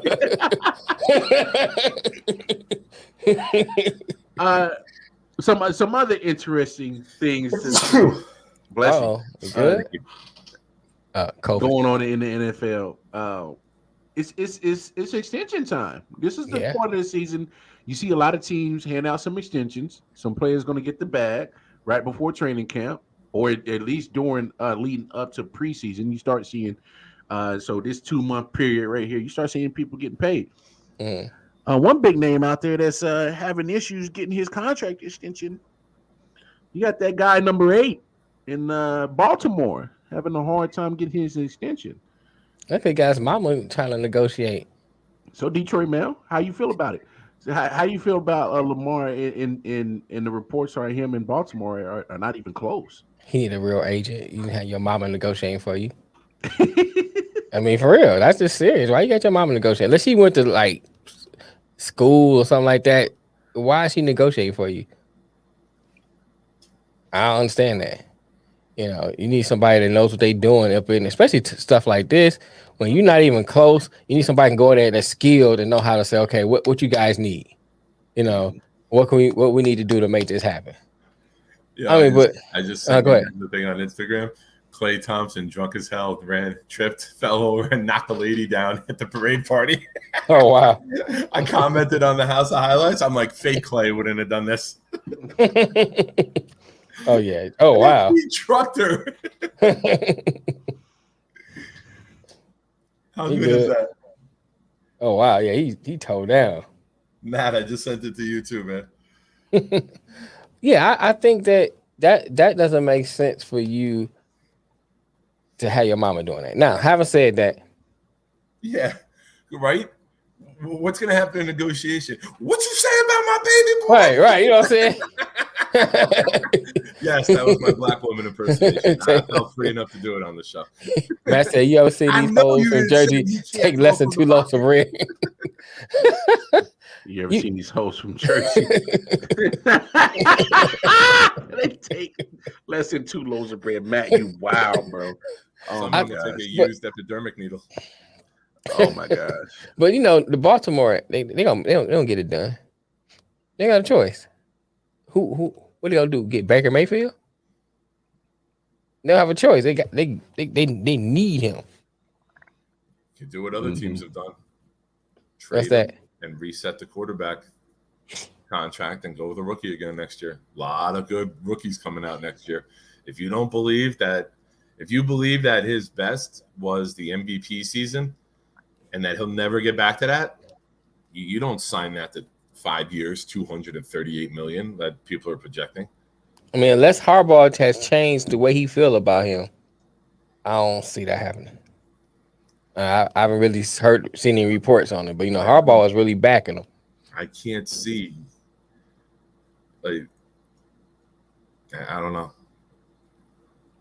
I can't see it. And I guess it all depends on what is Baltimore willing to do and how far they willing to go with it. Because if you look at it from the standpoint, they ain't not that. They still in the talks. They're not far away. They're not far away.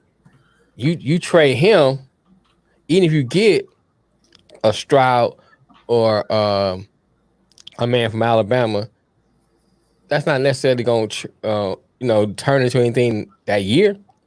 Or maybe the next 2 years. It might be 3 or maybe 4 years before you even can be back into contention. Are you willing to do that if you Baltimore? I would rather try that than extend Lamar. That's just me. Like, I want a pocket passer who can deliver every throw from the pocket, and then when things break down, can escape and is still looking to throw. That's me. I guess I'm old school, traditional with my quarterbacks. But I'll take a Brady and a Rodgers over, Lamar I mean, Steve Young was a great pocket passer who could run. You know what I mean? Yeah, Lamar is almost like the opposite, where it's like a great runner who sometimes throws. But the issue with him, I think, is all mechanical. Yeah, I think it is too. I've said it before. What I see with him, in like my coach like scouting hat on, when he does go to throw, he gets so low that if somebody then opens up, he's in a piss poor position to make an accurate throw. Yeah. You know, why the coach is not correcting those mechanics? He's his best friend, and because the athleticism kicks in. Like when you're in the pocket, you can work on your mechanics all you want, but when you're starting to run and you get in all these different positions and you're trying to juke and jab, right, and someone comes open and you pop up and throw, you're not going back to straight upright and throwing. Right, I understand what you're saying. I guess I'm looking at like how Andy did with Vic. You know what I'm saying? Or how he like took away the running. Right, I'm saying I understand what you're saying, but I'm saying why coaches are not trying to. That coaching staff not trying to fix those mechanics. You know what I'm saying? Hey, look, this is a secondary. Yeah, go ahead. Really answer that question, man? Go ahead. Yeah. Greg Knapp been their offensive coordinator? He ain't hit no shit. No, Greg Roman.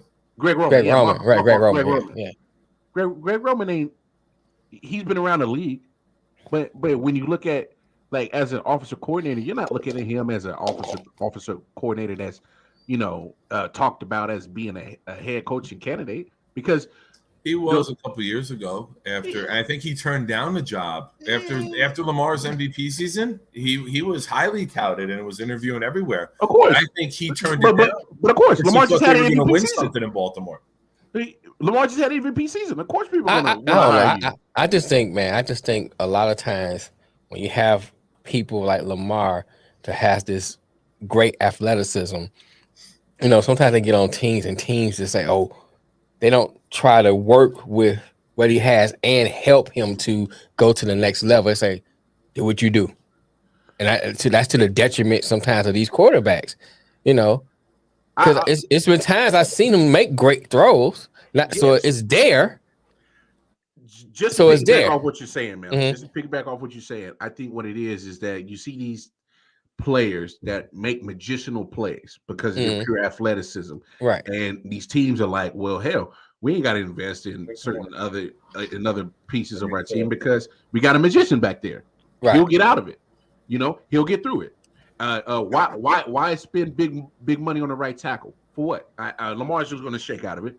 I'm not going to invest. No, for real. I'm pretty sure there's other teams that think like that because you're like, I can allocate my dollars somewhere else because I don't have to worry about that because. But they haven't done that either. But Mar, not to cut you off, but they haven't even done that. They ain't even put pieces around him so he can pass to. You know what I'm saying? No, they just traded it away. I understand. Then that. So my thing is like maybe they got know Marquise Brown, which is a 1,000-yard receiver in a run-first offense, and you trade him away. 1,000-yard receiver. In a run-first offense, and you trade him away. How much sense does that make? Right. What do I say? Maybe they know he can't throw, so just keep stocking running backs and get rid of the receivers. That seems to be their plan. If we don't have receivers, we don't have to worry about them trying to throw. Man, I don't know. Chuck it up to the tight end all the time. Yeah, we got Mark Andrews. Yeah. Toss it up to him. It'll be all right. Well, yeah, but I don't know, man. If I'm Baltimore, I'm getting this resolved quickly. Whatever it has to be done. So if you go a Knicks route, then we're gonna go that route. Whatever it is, I'm just a firm believer getting stuff done and move on to the next. What about the future? What's gonna be my future? If Lamar's not gonna be my future, then go the Knicks route. If I think he's gonna be my future, let's get it done. Let's sit down and see what it's gonna take to get it done.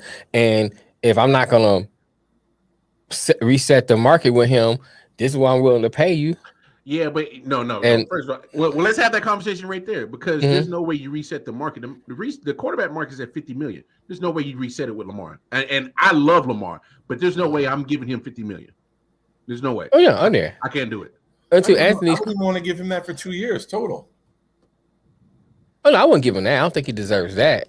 I hate to say it like that, but I mean, I would give him that. Anthony, to answer your question, coaching, because there's Michael Vick. Michael. Hold on, Nick. Hold on, Nick. 2 years out of the game. Nick, hold on. Yeah. Hold on. Michael Vick had the benefit of going to one of the greatest offensive coaches in all of football history. The quarterback whisperer. And Lamar Jackson is stuck with Greg Roman, who sometimes couldn't even tell you what an X and O is. Sometimes I feel like that. I just feel like that. It's just sometimes he doesn't. I think Michael Vick is a better passer too, though. Well, Mike Vick was a better passer. He much was better arm. Much better arm. Yeah. But Randall Cunningham. But coaching matters in the NFL. If you are I love Patrick Mahomes, but he got lucky going to Andy Reid.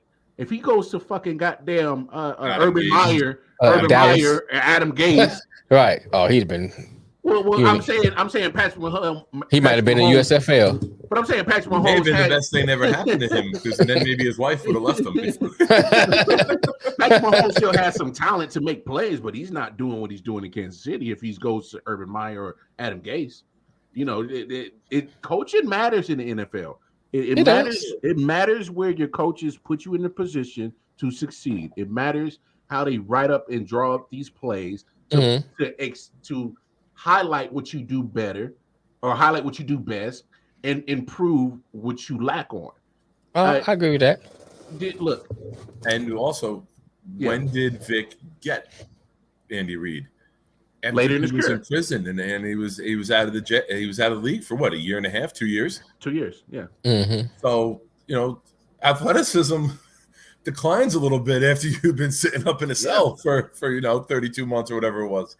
Right. Or you got to figure out how to pass. You got to, and you hope that Lamar doesn't take like the big hit and get that big injury that then he has to convert. You like to see him do it in a natural progression instead of a forced. Good point. You know what I mean? Instead of an injury forced. But that's a good point. I mean, the guy is a hell of a weapon as a quarterback. He's still, I mean, his jukes and his runs are still some of the top ones in the league that we've seen, like all time. So he's a very unique weapon.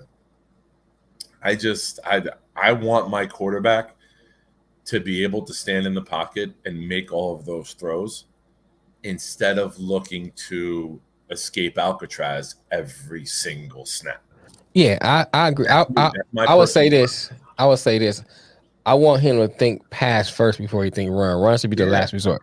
That's what I'm looking at. I like to have that ability in him, but I want him to like stand that pocket a little bit longer and look downfield, because a few times you might have somebody open. You just waited a little bit longer, boom, you got that. That's that touchdown you missed out on, or that 50-70-yard gain you missed out on. So put on 10-15 pounds of muscle and be able to stay in the pocket and take those hits. Yeah. But Nick, you bring up a good point. The injury. Always do. Why you sound shocked? No, not always. Here we go. You be shaky sometimes, but hold on. You bring up the injury part, and that's one thing that I think a lot of people aren't talking about that comes with this situation, because Lamar is a very mobile quarterback. It only takes one hit. Yeah, one good hit. It only takes one good hit. As RG3.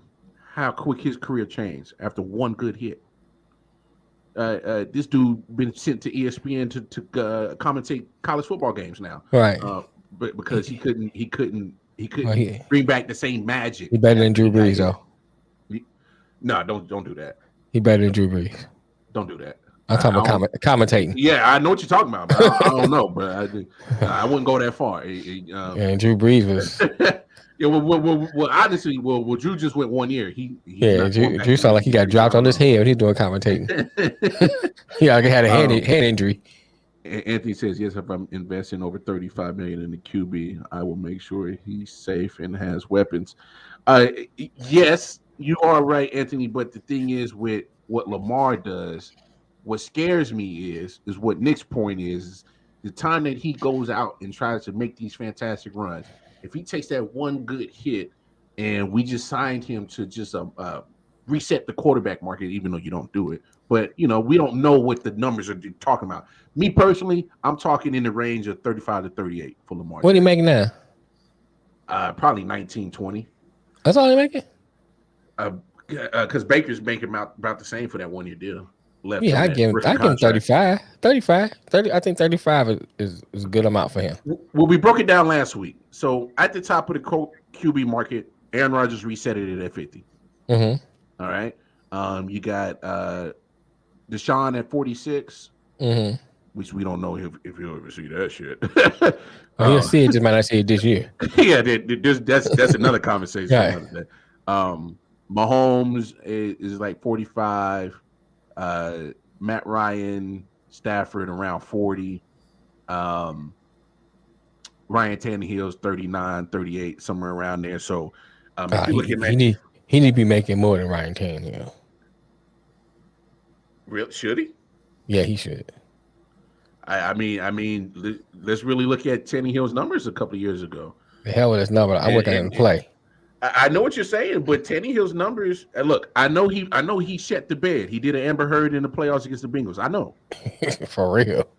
But you look at Tannehill's numbers and say what you want. I know he has a prolific running back in the backfield with him, but Tannehill made the plays that he was asked to play.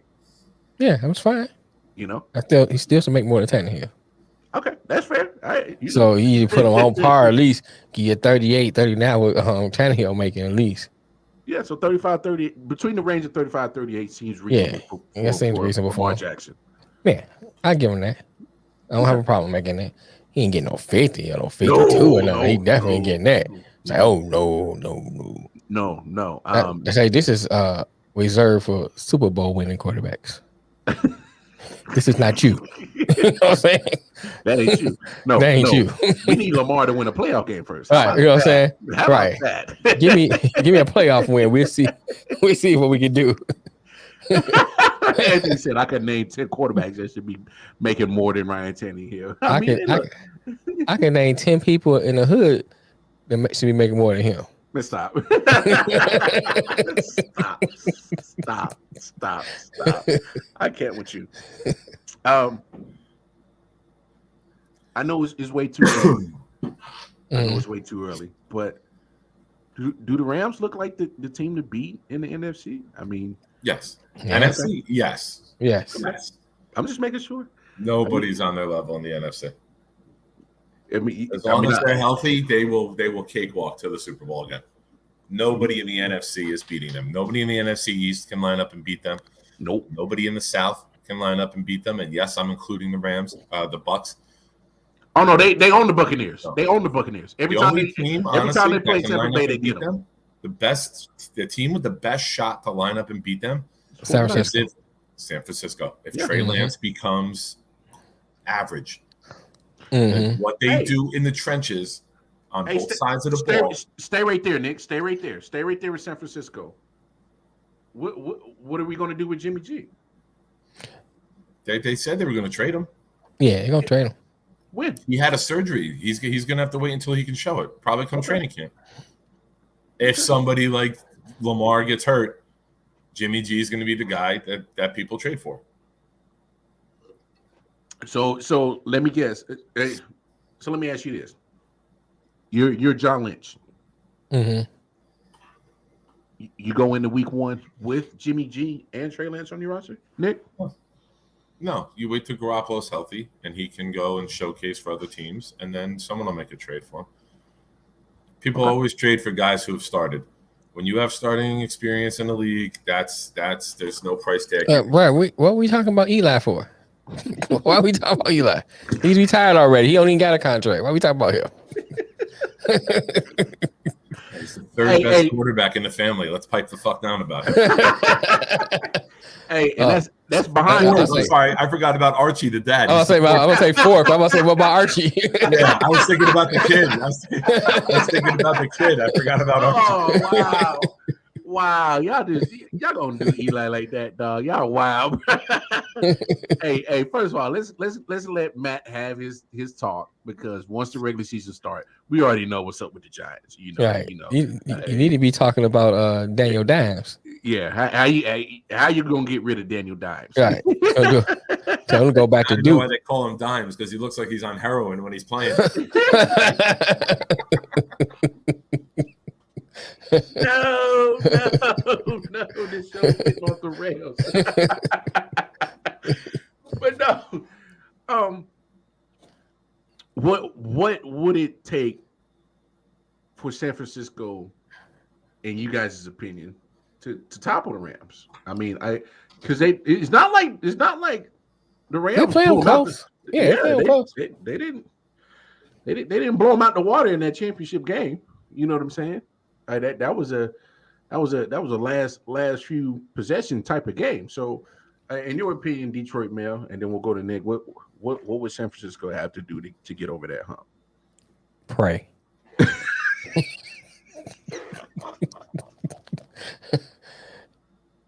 I mean, just try to play as much as they can mistake-free football. Take advantage of, opportunities when they get them. Stafford throw a pick, make sure you score on that. Mm-hmm. If you get them, stop them on downs, make sure you score something. You just got to take advantage. We forgot about you, Sikorsky Tart. You had an interception in the game. Yeah. So you got to take advantage of that. Yeah. That's a really cost them that game too. A lot of the times they had opportunity to take advantage of plays, they didn't do it. Yeah. So they got to make sure they do that this game. I think for me with Jimmy G, I haven't seen the kid play, so I don't know if the kid is ready. But if he's not ready, why not roll with him one more year so the kid can get more experience? Are you saying sit Trey Lance and let Jimmy G start? I'm saying I haven't seen the kid play. Maybe there's something challenging him. No, I don't know. But I'll at least give him one more year. I don't know. He looked good in the little bit that he played last year.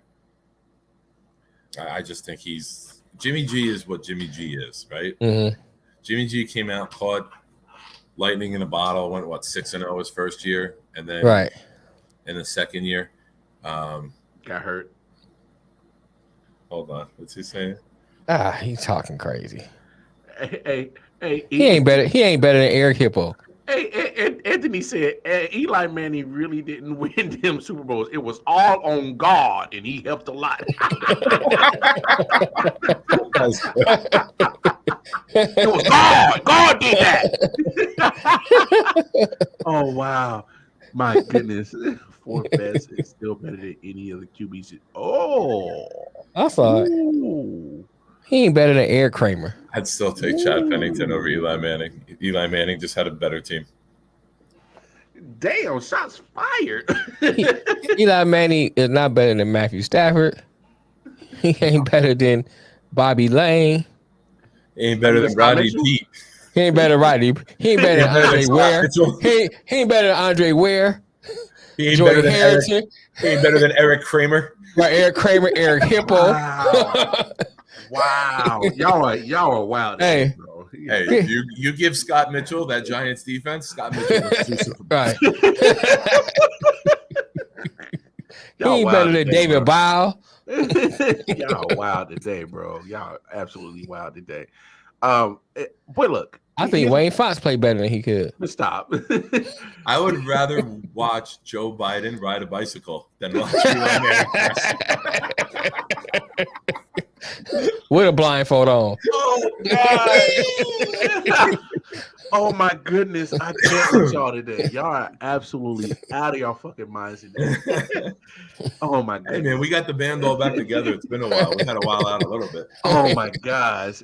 Yo, when that motherfucker fell off the bike, I'm like, this motherfucker's our president? And I kept looking at gas prices. I'm like, right. This motherfucker's our president? You figure if you're going to make gas prices that high, you should be at least able to pedal and then stop and get off. Right. Yeah. Like, bro, you can't get off a bike, dog? What you doing? Like, come on, bro. Hey, man. Come on, man. Where he come from, he was riding horses. He ain't know about no bike. Like, come on, man. But look, here's my thing with San Francisco. I'm glad they didn't trade Debo. I'm glad they didn't either. But they better find a way to patch that up because he wanted out and he was serious about it. and you better find a way to make him happy, first of all, and find the dollar amount that he wants. Because if they're paying wide receivers $30 million, you need to be around 28, 29, 27. You need to be around there. Yeah, I can see him getting it. Well, I'm saying that Tyreek Hill's getting 30. I say I can see him getting it. Yeah. And to me, Debo's a more complete wide receiver. Is it the money, or is it more the role that he's playing? He want to play a different role. I heard him talk about that. Because I heard him talk about the role too. Here's my thing. You got to get a legit running back, because they've always been done running back by committee in San Francisco, and they've had a lot. Well, they've also had injuries too. But before the Super Bowl era, they got the same amount as the Giants got. Just saying. But with Debo is, find ways, and I think Shanahan is smart enough to put Debo in the right position, in the right place to highlight what he can do as a wide receiver. There's no doubt. Ooh. You can't just continue to always put him in jet sweep and have him run him out the backfield. Mm-hmm. But when it comes to the quarterback position, say what you want about Jimmy G. Is he gonna ball out? Probably more times than not. No, he's not. But look at his record. No, they don't ask him to. But I'm saying, look at his record as a San Francisco 49ers starter. They win. All right. The man, he was an overthrow away from winning a Super Bowl a few years ago. Mm-hmm. Obviously, they had the injury-riddled year. Then they just went to the NFC Championship game. It's almost the conversation we had about the Warriors. If you're in championship status, I don't want to blow that up quite yet till I know it doesn't work anymore. And right now, we haven't seen any evidence that it doesn't work anymore. Jimmy G ain't coming to the Jets, Anthony. They got Flacco as a backup. They don't need Jimmy G as a backup too. Plus, why would the Jets take on a ridiculous salary for a guy that's never going to see the field? You got Mike White and Flacco as the backups. They're content with their backups. Their Jets aren't making a move for. I think the Panthers and the Pittsburgh are better off than the Jets in Miami. How about Cleveland? Then no. See, here's the thing though. You get Jimmy G in there out for the year. Like the NFL is saying that the story came out this weekend that they're going to put for a year-long suspension, and it's a $1 million contract this year. So you saying just give him a year. It's a 1 year lease. It's a 1 year lease. Oh, okay. Or it turns into long term if then Watson is out of the league for good. Nah, he's not out of the league. He ain't out of the league for good. More and more info keeps coming out about this. The worse and worse it looks, man. You could be looking at a lifetime suspension. No. I'm not going there. I'm telling you, I would not be surprised. I'm not saying it's probable. Damn that. Hold on. Look, no. Fuck optics. He did nothing wrong. Optics. No, because that's what you're basing on. No, let's deal with the facts. Did he commit anything illegally? Yes or no? Because the state of Texas said he didn't. So there's nothing illegally done. I got you. Okay, but what I'm saying is, I would not be surprised. When it comes to civil suits, there's not an admission of anything illegally done. This is just people that are going after his money and trying to ruin his reputation. I'm not saying he's innocent of not being a creep. I think he's just a freaky. He's just a freak, man. Just a freak. He's guilty of that, being a freak. Yeah, you can't convict a man for being freaky. You got one of them sitting right next to you now.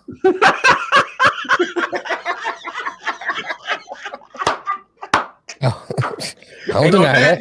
So on that note, you know you're okay.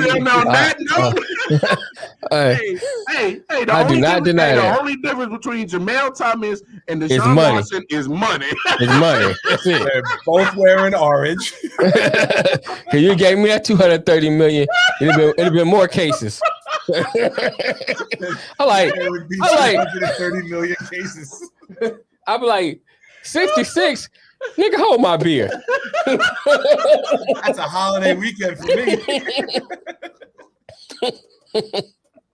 That's all you get? Amateur. Numbers.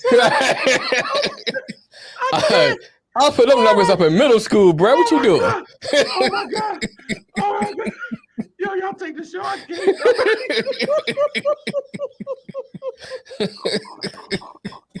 The only difference between Jamel Thomas and Deshaun is money. That's it. Oh my god, this is hilarious.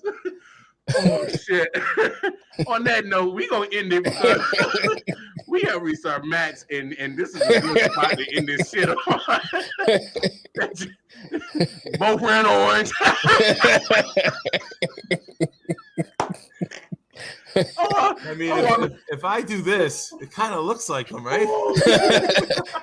Oh shit! You trying to say all black people look alike? Oh my god! You said it. You said it. Oh, I am on the verge of tears, y'all, because that was hilarious. Oh my god! You say hold your beer? Hold my beer. Hold my beer. That's ain't doing it right, cuz. 66, bro. He was like, "Come on, you gotta go for the straight 100. You know what you're doing." Mel had that by Valentine's Day this year. Oh goodness!